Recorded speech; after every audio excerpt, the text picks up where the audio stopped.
Solids have a definite shape. They do not readily adapt themselves to the shape of a vessel.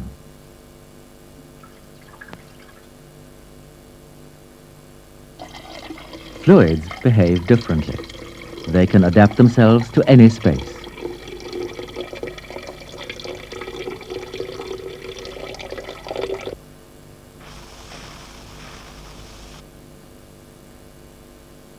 Gas has a certain mass, but the gas has no definite shape and immediately expands to fill any given space.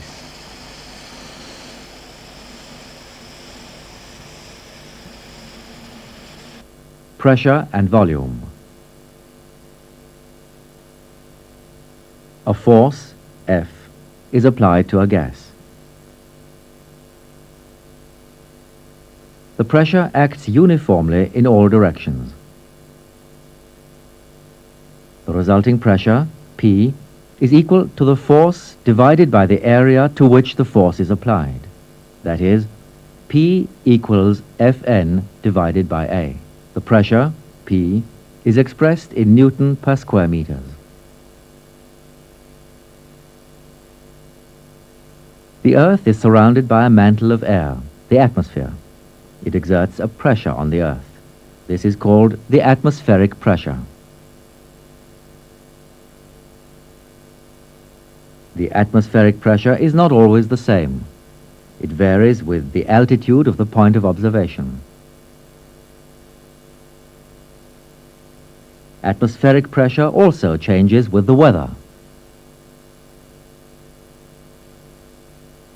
The range between absolute zero and atmospheric pressure, which is variable, is called the vacuum range, and beyond that, the gauge pressure range. The absolute pressure, P1, is composed of pressure P2 and pressure P3. In practice, indicating instruments are used which only show the excess pressure P3. If pressure P1 is specified, the indicated value is 1 bar higher.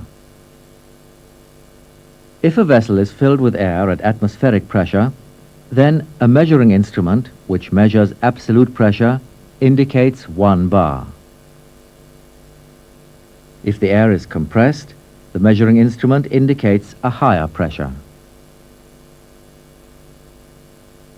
As soon as the applied force is reduced, the air expands again.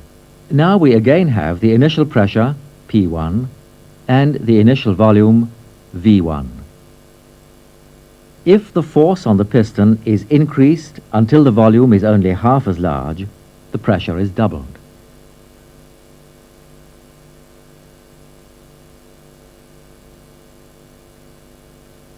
If we compress the volume to a third, the pressure is trebled.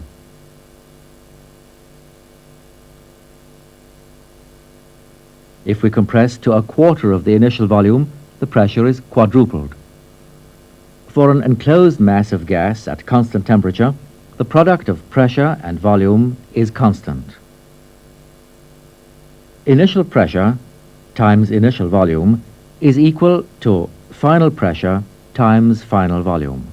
In other words, the product of pressure and volume is a constant. If we pump 4 cubic meters of air into a vessel whose internal volume is 1 cubic meter, the absolute pressure increases by a factor of 5. This corresponds to a pressure of 5 bar absolute, which is composed of the atmospheric pressure of 1 bar and the excess pressure of 4 bar at constant temperature.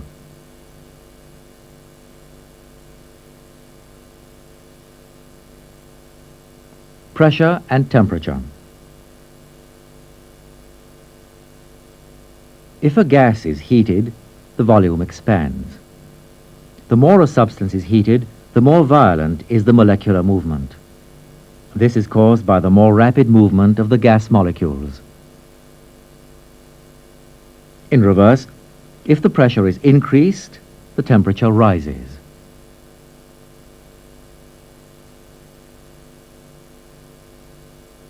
In a closed vessel, the volume cannot change. If the gas is heated, the pressure increases.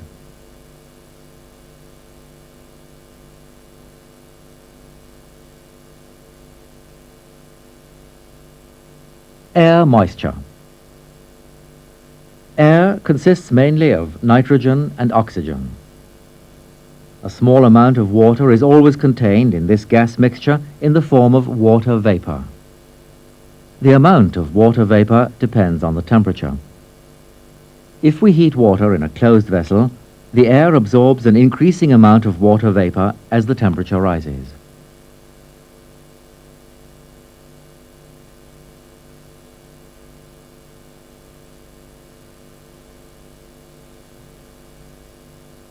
When cooling occurs, the water separates from the air. The water condenses.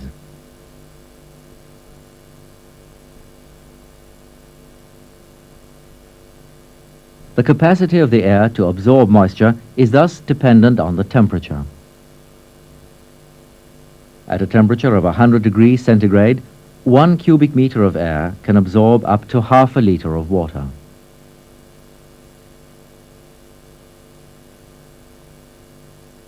Flow. One speaks of flow when liquids or gases move in pipes. Here, the gas is forced through a pipe. The flow has a speed V1. If the bore of the pipe becomes smaller, the gas particles must flow faster. If the cross-sectional area is reduced to a half, the flow speed must be twice as great for the same amount of gas to flow. The quantity of gas, Q, thus always corresponds to the product of pipe cross-sectional area and speed of the gas.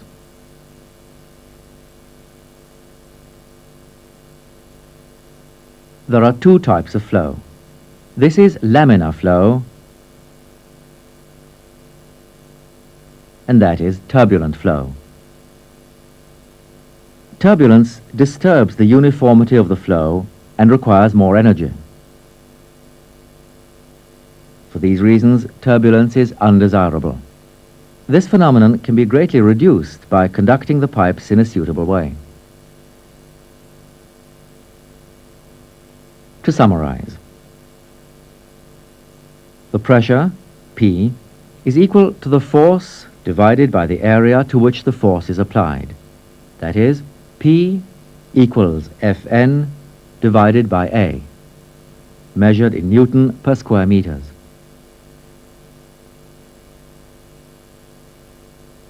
The absolute pressure, P1, is composed of pressure P2 and pressure P3.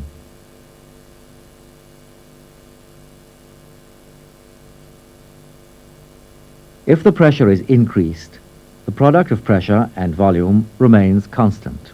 That is, P1 times V1 equals P2 times V2. The quantity of gas, Q, is the product of pipe cross-sectional area and speed of the gas.